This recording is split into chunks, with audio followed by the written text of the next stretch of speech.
Existe uma pergunta que atravessa séculos.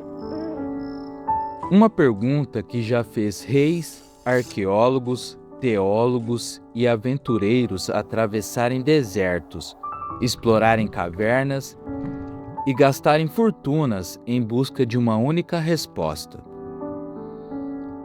A Arca da Aliança realmente desapareceu? Ou ela continua exatamente onde deveria estar? Parece uma pergunta simples, mas o problema é que estamos falando talvez do objeto mais sagrado de toda a história bíblica.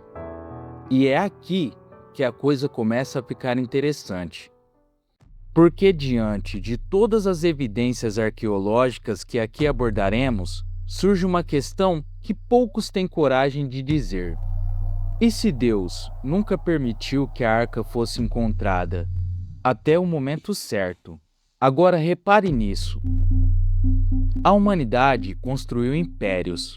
Civilizações surgiram e desapareceram. Guerras mudaram o mapa do mundo. Mas um dos objetos mais importantes das Escrituras simplesmente sumiu da história. Sem explicação, sem testemunhas, sem registro conclusivo. Como se tivesse sido apagado do mundo, ou escondido dele. E isso parece brincadeira, mas não é. Antes de continuarmos, escreva aqui nos comentários: eu acredito na Bíblia. Porque o que acontece a seguir é ainda mais estranho. Para entender essa história, precisamos voltar quase 3.000 anos. Segundo as Escrituras, a Arca da Aliança foi construída por ordem direta de Deus. Ela era feita de madeira de acácia, totalmente revestida de ouro. Sobre a sua tampa existiam 2 querubins dourados, posicionados um de frente para o outro, com as asas estendidas sobre a tampa, como se estivessem protegendo-a. Mas afinal, por que ela era tão importante? Porque a arca não era apenas um objeto religioso. Ela simbolizava a própria presença de Deus no meio do povo de Israel. Dentro dela estava guardado algum dos itens mais sagrados da tradição hebraica. A tábua da lei entregue a Moisés, a vara de Arão e um recipiente contendo o maná que sustentou Israel no deserto. Durante séculos, ela permaneceu primeiro no tabernáculo e depois no templo de Jerusalém. Mas havia uma regra extremamente séria. Somente o sumo sacerdote podia entrar no Santo dos Santos, e apenas uma vez por ano, no dia da expiação. Nesse rito, o sangue de um animal sacrificado era aspergido sobre a cobertura ou a tampa da arca. Segundo a tradição judaica, esse sangue simbolizava a expiação dos pecados do povo. Ninguém podia tocar diretamente na arca. As Escrituras registram episódios em que pessoas morreram após desrespeitar essa ordem. Por isso, ela era transportada exclusivamente pelos levitas, utilizando varais inseridos em argolas laterais. Mas então, algo aconteceu. E é aqui que a coisa começa a ficar estranha de verdade. A arca simplesmente desaparece da história.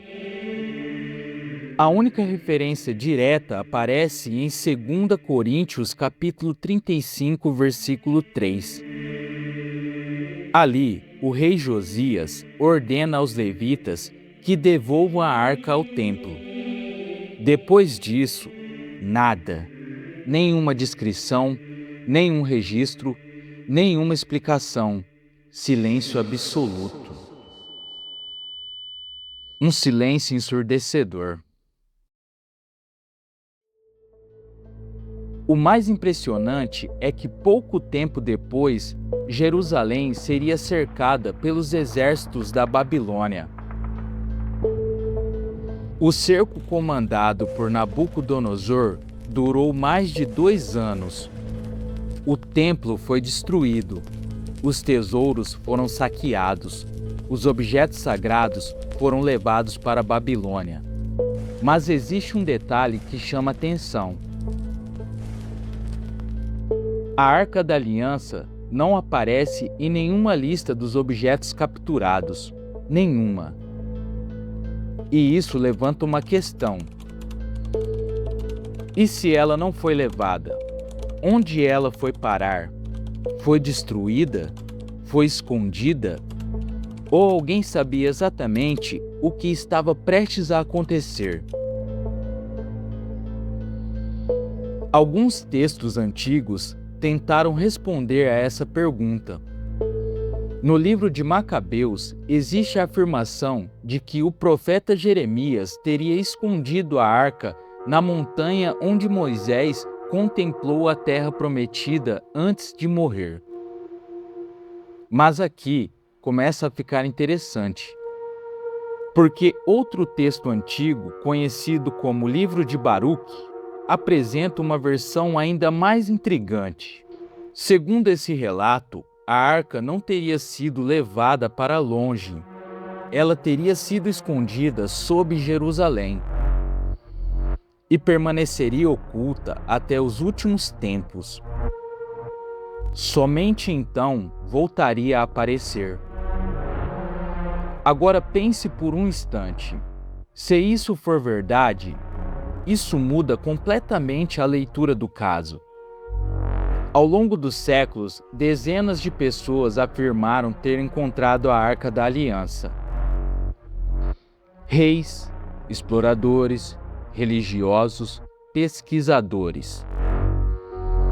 Mas nenhuma delas apresentou evidências conclusivas. Nenhuma. Até que um homem chamado Ron Wyatt entrou nessa história. E o mais curioso é que ele nem estava procurando pela arca. Ron Wyatt não era arqueólogo profissional, era anestesista, mas ficou conhecido mundialmente por investigar eventos bíblicos através da arqueologia. Ele pesquisou possíveis evidências do dilúvio, estudou estruturas associadas à Arca de Noé na Turquia, investigou o Êxodo, explorou possíveis locais da travessia do Mar Vermelho, realizou mergulhos onde afirmou ter encontrado rodas de carruagens egípcias no fundo do mar. Mas o que ninguém sabia é que a sua maior descoberta ainda estava por vir. Foi então que algo aconteceu. Algo que ele próprio disse nunca ter vivido antes.